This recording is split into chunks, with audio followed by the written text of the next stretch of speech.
क्या वज़ू करने के बाद घुटना खुल जाने से वज़ू टूट जाता है?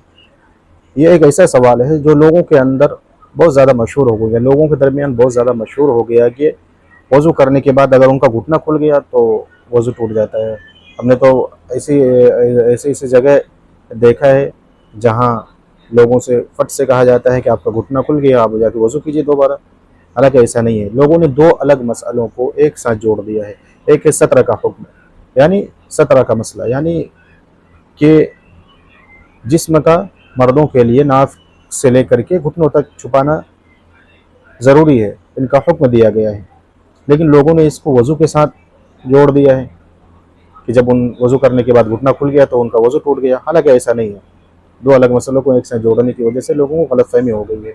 तो आप लोग इस गलतफहमी से निकल जाइए, इसलिए कि इस्लाम दीन फितरत है। अगर इस्लाम इसका ख्याल नहीं रखता, अगर वज़ू करने के बाद घुटना खुल जाने से वज़ू टूट जाता तो फिर लोगों को परेशानी लायक होती, बार बार वज़ू करना पड़ता और इससे दिल बेजार हो जाता, तो फिर लोग इबादत से गाफिल हो जाते। तो इस्लाम ने इंसान की फितरत का ख्याल रखा है। अब ज़रा सोचिए, गर्मी के दिनों में क्या होता है।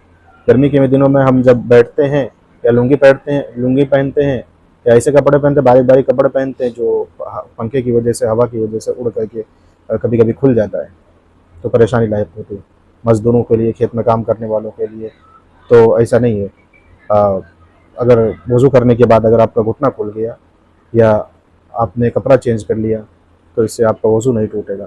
वज़ू करने के बाद आप कपड़ा चेंज कर सकते हैं। बाज़ लोग तो ऐसे भी होते हैं जो पाखाना पेशाब के लिए अलग लिबास पहनते हैं और उसी में वज़ू करके आ जाते हैं, बाद में फिर नमाज के लिए जाते हैं तो एक अच्छे लिबास का इंतखाब करते हैं, उसको उतार करके फेंक देते हैं, फिर वो नमाज पढ़ने के लिए जाते हैं, तो उनका नमाज तो हो जाता है। तो आप लोग इस गलतफहमी से निकल जाइए और इस वीडियो को दूसरों तक भी शेयर कीजिए ताकि उनको भी मालूम चले कि वज़ू करने के बाद घुटना खुलने से वज़ू नहीं टूटता है।